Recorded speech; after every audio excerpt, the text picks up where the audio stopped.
ఈ రోజు కూడా అమరావతి రాజధాని ప్రాంతంలో యాదవ భవన్కి స్థలం కేటాయించడం కానీ నిధులు కేటాయించడం కానీ జరగనే లేదు.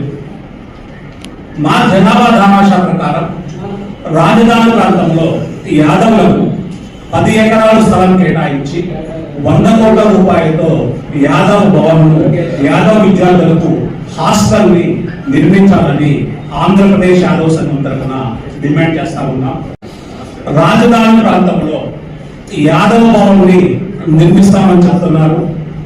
ప్రతి జిల్లా హెడ్ క్వార్టర్లో యాదవ్ భవన్ని నిర్మిస్తామని చెప్తా ఉన్నారు.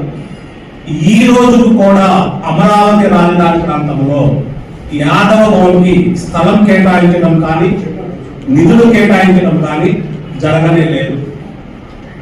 మా జనాభా దామాషా ప్రకారం రాజధాని ప్రాంతంలో యాదవులకు 10 ఎకరాలు స్థలం కేటాయించి 100 కోట్ల రూపాయలతో యాదవ్ భవన్, యాదవ్ విద్యార్థులకు హాస్టల్ని నిర్మించాలని ఆంధ్రప్రదేశ్ యాదవ్ సంఘం తరఫున డిమాండ్ చేస్తా ఉన్నాం.